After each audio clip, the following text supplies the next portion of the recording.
Simbora falar então sobre a nossa emenda constitucional número 47 e também a 70, tá? Esta importante norma que então modificou pontos interessantes da nossa Constituição, ok? Vamos lá? Simbora, William, por favor.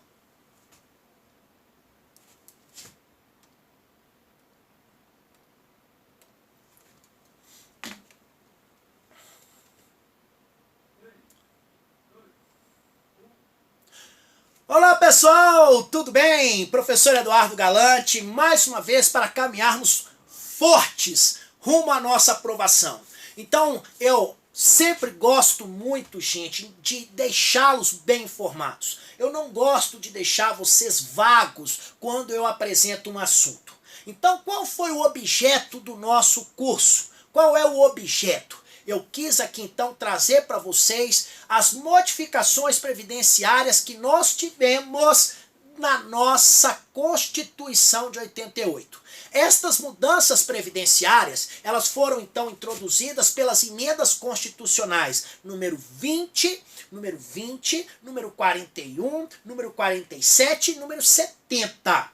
Isso já faz parte, então, de um contexto histórico, porque nós sabemos que tem uma nova, vamos dizer assim, emenda constitucional, bem recente, não é isso? Que já fez novas modificações. Repito, você deve estar se questionando, professor, mas como isso cai em prova? Normalmente num contexto histórico. E olha, cai muito, não só em primeira fase, mas principalmente em segunda fase. Então, muitas bancas gostam de fazer perguntas. Foram, então, modificações introduzidas pela emenda constitucional número 47. Então é assim que cai este assunto em prova. Justamente por isso é que eu, então, os convido, mais uma vez, a falar sobre uma destas emendas, aliás, duas. Nós vamos falar aqui sobre a 47 e sobre a 70, que provocou, então, mudanças significativas, tá bom?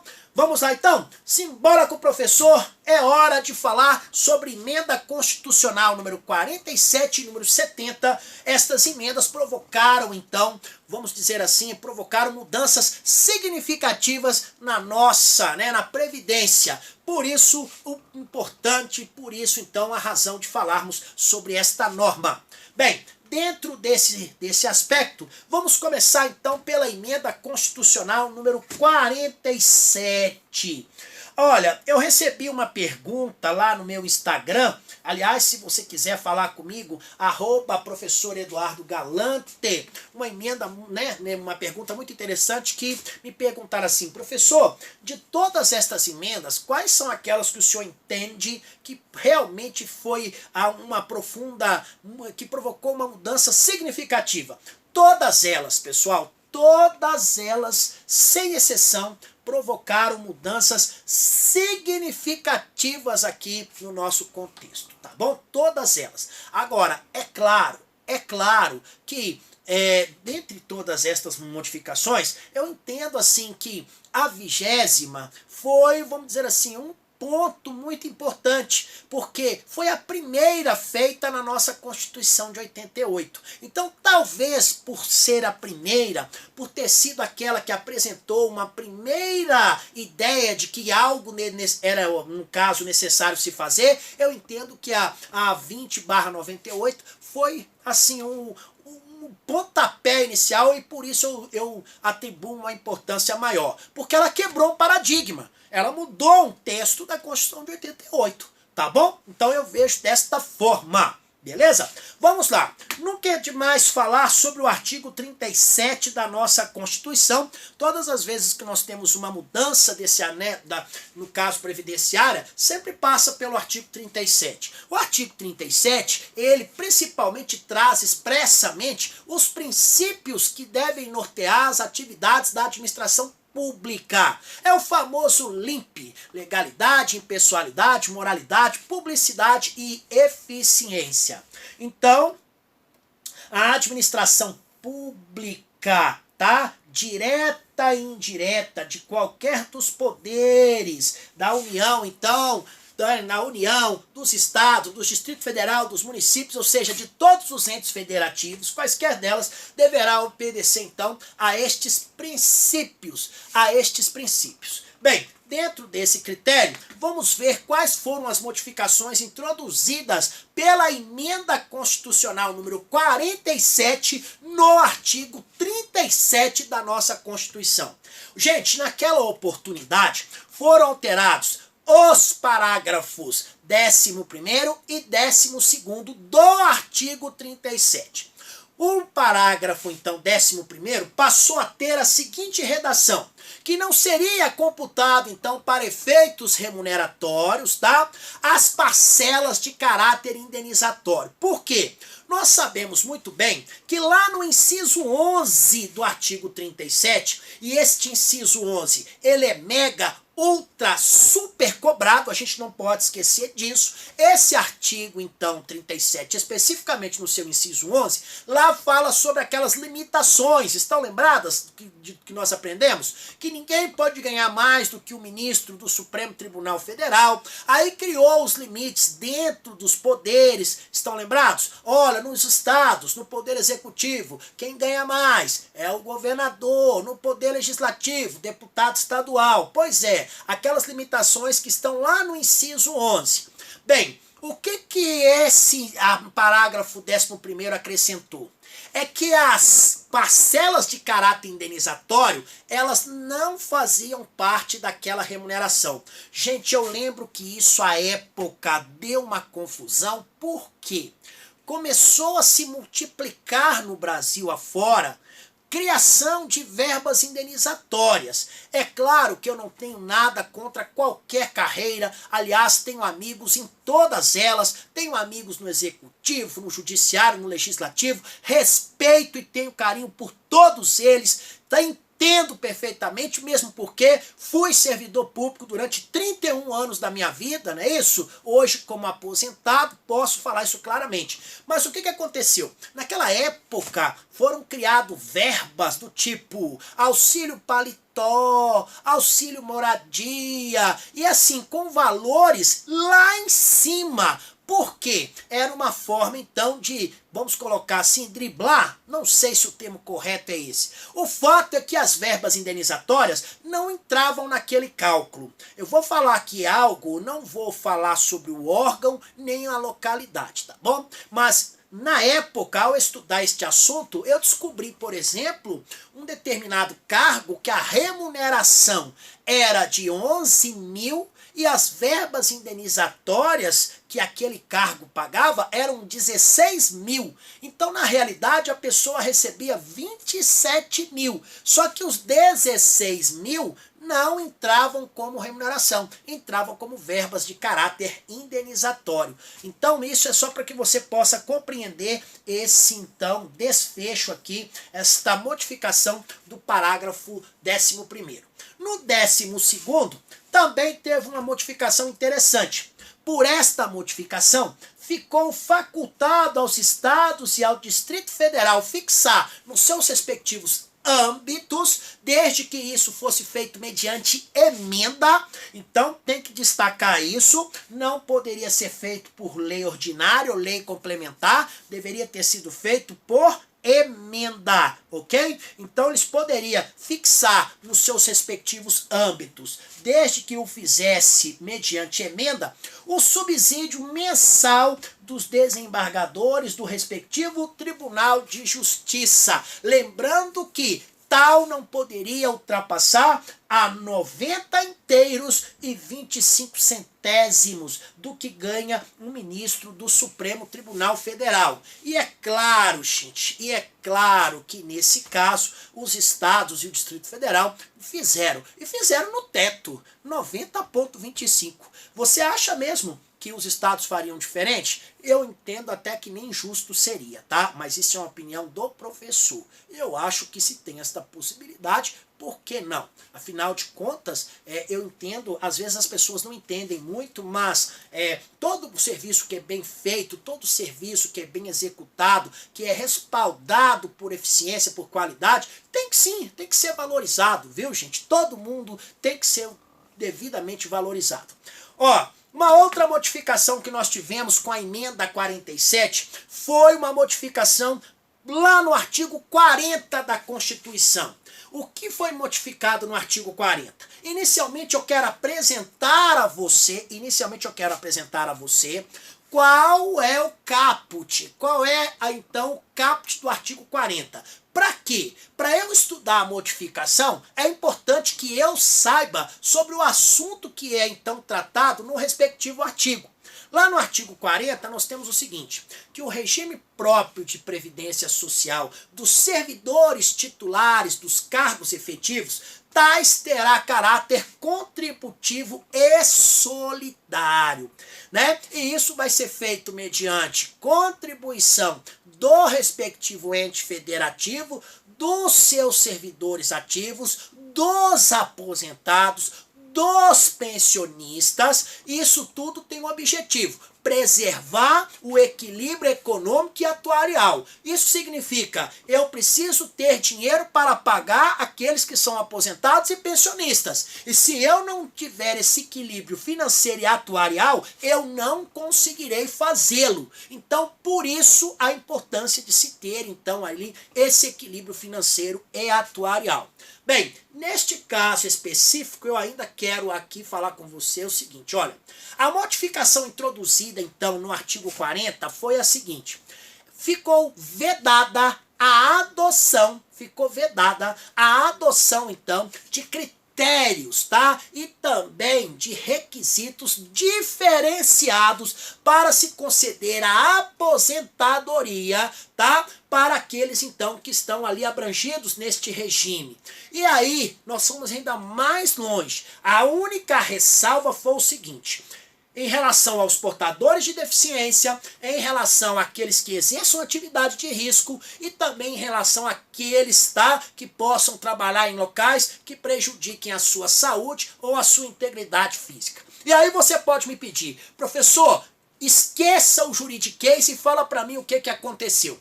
Gente, regra, a aposentadoria vai ser igual para todo mundo. Os critérios serão iguais para todos. As únicas exceções que poderá ter um ou outro critério diferenciador são para os portadores de deficiência, para aqueles que exercem uma atividade de risco, são as chamadas, viu gente? Chamadas aposentadorias especiais. E aqueles que exerçam, então, atividades que prejudicam a saúde e a integridade física. Você quer um exemplo? Você quer um? Vou te dar. Aquelas pessoas que operam, então, os equipamentos de raios X. Aquele pessoal tem uma legislação diferente, tem uma aposentadoria diferente, porque do ponto de vista físico, eles têm ali, vamos colocar ali, algo, né, que é extremamente danoso ao organismo. Então esta modificação foi a que introduzida aí pela emenda 47, modificou o artigo, então, 40 da nossa Constituição. Também foi alterado o artigo 21, então o parágrafo 21 do artigo 40 da nossa Constituição. Nesse caso específico, o que foi alterado? Olha, a contribuição, então, que ela incide sobre as parcelas de proventos de aposentadoria e de pensão, gente, né, que superem o dobro do limite máximo estabelecido lá no artigo 201, então, nesse caso aí, esta contribuição, ela, então, passou a ter um caráter diferente. De acordo, então, com o parágrafo 21, aquela contribuição lá, ela incidiria apenas sobre as parcelas dos proventos de aposentadoria e de pensão daqueles que superassem o dobro do limite máximo estabelecido lá no artigo 201. Mas isso se o beneficiário for um portador de doença incapacitante. Então aqui, esta modificação, ela no caso foi dirigida, ela foi então estabelecida para um participante em definitivo, em especial, que no caso é o portador de doença incapacitante, beleza? E mais, nós tivemos uma modificação também significativa lá no artigo 195. E aqui eu vou apresentar a vocês aqui então quais foram estas modificações. Olha, a Seguridade Social, gente, tá? A Seguridade Social, então, ela será financiada por toda a sociedade de forma direta e indireta. Com recursos da onde? Com recursos provenientes dos entes federativos, União, Estado, Distrito Federal e municípios, e também de algumas contribuições sociais. Esse é o caput do 195. Isso permaneceu. O que foi alterado com a emenda constitucional número 47? Foi o seu parágrafo 9º. Então, qual foi a modificação introduzida? Olha, as contribuições, então, previstas lá no inciso 1 do artigo 195, elas poderiam ter alíquotas e bases de cálculos diferenciadas. Isso em razão da atividade econômica, da utilização intensiva da mão de obra, do porte da empresa e também da condição estrutural do mercado de trabalho. Gente, essa aí ela incide então sobre as empresas. E aí então foi introduzida estas modificações, trazendo a possibilidade então de se ter alíquotas ou bases de cálculo diferenciados, tendo em vista a atividade econômica exercida, a utilização, no caso, intensiva da mão de obra, o porte da empresa e ainda a condição estrutural do mercado de trabalho. Tudo isso, então, passou a ter uma importância significativa, ok?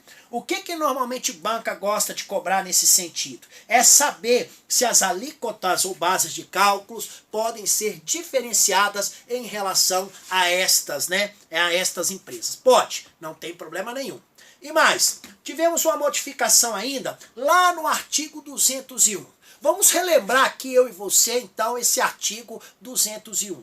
Olha, a Previdência Social, ela será organizada sob a forma de regime geral de previdência social, de caráter contributivo e de filiação obrigatória. E nesse caso, lá no 201, é importante salientar isso. Eles sempre fazem menção que essa previdência deve, no caso, ser pautada pelo equilíbrio financeiro e atuarial. Então, devem ser pautadas pelo equilíbrio financeiro e atuarial. Beleza? Bem, dentro deste aspecto, é importante, então, que a gente avance um pouco mais e entenda qual foi a modificação introduzida.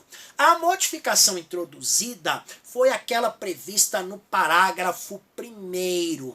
Então, lá no parágrafo 1º, foi introduzida uma vedação. Foi colocado o seguinte, olha, é vedada a adoção de requisitos e critérios diferenciados para a concessão de aposentadoria aos beneficiários do regime geral de previdência social.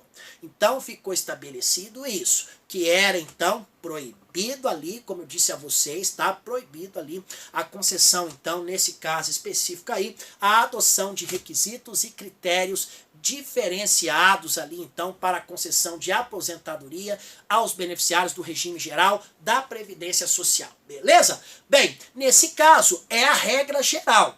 E ficou uma ressalva, e esta ressalva é que é a mais cobrada em prova. Por esta ressalva, nós tivemos o seguinte, ressalvado os casos de atividades exercidas sobre condições, então, especiais que prejudiquem a saúde ou a integridade física. E mais, quando se tratar de segurados portadores de deficiência. Então, mais uma vez, foi uma modificação introduzida, tendo um público aqui, vamos colocar, tendo os beneficiários aqui dirigidos, no caso, os portadores de deficiência. Então, ficou vedada a adoção de requisitos e critérios diferenciados para a concessão de aposentadoria aos beneficiários do regime geral de previdência social, ok? Nesse caso, a única exceção são aqueles, então, que exercem atividades em condições especiais que prejudiquem a saúde ou a integridade física, ou, no caso, segurados portadores de deficiência. Então, estes dois ficaram fora, tá? Então estes dois beneficiários aqui ficaram fora. Aqueles, então, que são deficientes ou aqueles que exercem atividades que ferem, que atacam diretamente a sua integridade física. Uma outra modificação introduzida ocorreu no parágrafo 12º. Lá no parágrafo 12º, ficou então, no caso, estabelecido o seguinte, que uma lei deveria dispor sobre o sistema especial de inclusão previdenciária que pudesse atender então os trabalhadores de baixa renda. Podemos assim sintetizar, deveria haver um sistema especial de inclusão dos trabalhadores de baixa renda, tá? Principalmente aqueles que exerçam atividades no trabalho doméstico. Então aqui nós podemos assim estabelecer, olha, então aqui foi a oportunidade de se colocar, de se incluir no contexto previdenciário os trabalhadores de baixa renda e também aqueles que estavam, no caso aqui, que se dedicassem exclusivamente ao trabalho doméstico no âmbito da sua residência. Gente, o que é isso aqui? Sabe a dona de casa, aquela senhora que fica 30, 40 anos em casa, exerce um trabalho pesadíssimo, que o trabalho, nós sabemos muito bem, o trabalho na residência é um trabalho desgastante, exaustivo, e ela não tinha acesso, então, aos benefícios previdenciários. O que se criou, então, com esse parágrafo 12º, foi a possibilidade de se permitir que esta pessoa, então, que o trabalhador de baixa renda, e que aquela pessoa que exercia trabalho doméstico exclusivamente na sua residência, pudessem ser incluídos, então, na Previdência. Gente, isso foi um passo assim, ó, gigantesco. Eu lembro que nessa oportunidade, inclusive, eu aproveitei para incluir a minha querida mamãe, né? A minha mãe, empregada doméstica, 35 anos, graças a Deus se aposentou. Então minha mãe foi uma guerreira. E quando saiu isso aqui, nós ficamos muito felizes. Porque foi, gente, reconhecidamente um feito importante. Quantas meninas, quantas mulheres, então, trabalham e trabalharam durante muitos anos nos seus respectivos lares e não tinham, então, acesso a isso. Desde, então, que nesse caso, tá, nós vimos aqui que havia, sim, esta possibilidade, lembrando que aqui foi mais voltado especificamente para aquelas pessoas de famílias de baixa renda. E nesse caso, eles teriam acesso a um benefício aí de até um salário mínimo. Então, esta mudança foi muito interessante. Porque nós sabíamos, né? Aí 99,5% das empregadas ganhavam até um salário mínimo, né? Se ganhavam. Essa é a grande verdade. Tivemos também uma modificação lá no parágrafo 13º. O sistema, então, de inclusão previdenciária, esse que nós acabamos de falar, eles teriam alíquotas e carências inferiores. Por quê, gente? Nós estamos falando de pessoas de baixa renda. Nós estamos falando de trabalhadores domésticos de baixa renda. Não seria justo, então, exigir de tais valores ou alíquotas que, né, fossem superiores, então, aí, ou iguais àqueles que já são cobrados. Seria onerá-los demais. Então, a ideia não era essa. Por isso, então, que ficou estabelecido que deveria ser uma alíquota menor. E nós sabemos, né, para os empregados domésticos, nós recolhemos uma alíquota menor, tá bom? E ainda, nós temos algumas outras mudanças que foram chamadas regras de transição. Aqui eu apenas vou fazer menção para vocês, justamente para que vocês possam entender um pouco mais sobre a dinâmica desta emenda, então, constitucional número 47, tá? Então, de acordo com estas mudanças produzidas, aplicou-se aos proventos das aposentadorias dos servidores públicos, tá? Então, o disposto aqui no artigo 7º desta emenda. Então, aqui nós tivemos reflexo nas aposentadorias dos servidores públicos? Nós tivemos. Ainda, mais uma modificação aqui que foi importante. Ressalvado o direito de opção à aposentadoria, né? Então, lá nos termos do artigo 40 da nossa Constituição, gente, o servidor da União, dos Estados, do Distrito Federal e dos municípios, incluídos suas autarquias e fundações, que tivesse ingressado no serviço público até 1998, ele poderia, então, aposentar-se com os proventos integrais. Então, quem entrou até 98 era possível ainda se aposentar com os proventos integrais, desde que ele cumprisse pelo menos as seguintes condições. No mínimo, 35 anos de contribuição se homem e 30 anos de contribuição se mulher. 25 anos de efetivo exercício no serviço público, sendo 15 anos na carreira, 5 anos no cargo em que iria se aposentar. E a idade mínima resultante da redução, relativamente ao artigo 40, de 1 ano de idade para cada ano de contribuição que exceder esta condição. Então, na realidade, nós tivemos mais uma vez as modificações ali para os parâmetros mínimos daqueles que entraram até 98 e que queriam se aposentar. Se eles cumprissem estas condições, eles seriam aposentados com os seus, com a sua remuneração integral, tá bom? Mas foi algo que se aplicou a um público específico. E mais, aplica-se ao valor dos proventos das aposentadorias concedidas, tá? O disposto aqui no artigo 7º da emenda constitucional 41, observando inclusive que as revisões das pensões e também ali dos proventos deveriam seguir a mesma lógica daquelas revisões que tivessem os servidores ativos. Aplicar-se-á os mesmos índices de aumento, coisa do tipo, beleza? Bem, além disso, em relação à emenda, então, 47, tudo aquilo que era necessário nós esgotamos.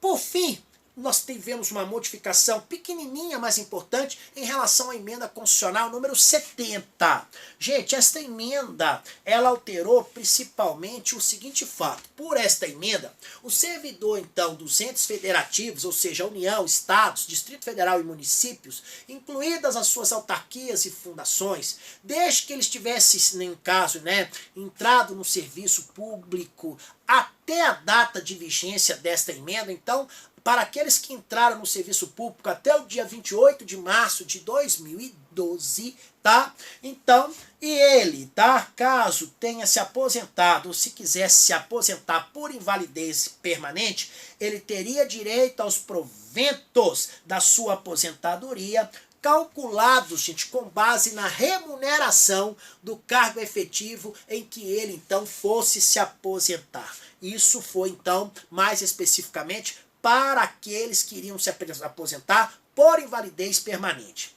E aí nós tivemos o seguinte, que aplicar-se aos proventos das aposentadorias, tá? O critério das revisões de pensões derivadas, tá? Dos proventos. Então isso aqui também foi um dispositivo que tratava especificamente das revisões impostas ali às aposentadorias e às pensões. Foram estas apenas as modificações trazidas pela emenda 70, ok? Bem, com isso, então, encerramos aí o nosso curso, um curso muito interessante, um curso legal, onde vocês puderam, então, efetivamente, ter acesso a todas estas informações e eu espero que ela tenha sido de grande valia para todos vocês, ok? Um grande beijo, fiquem com Deus e até uma próxima oportunidade. Tchau, tchau, pessoal! Então essa aí foi, mais uma vez, essa aí foi uma aula muito interessante sobre a emenda constitucional número 70 e também é sobre a emenda constitucional número 47. Espero que vocês tenham gostado e mais do que isso, tenha somado a sua preparação, tá bom?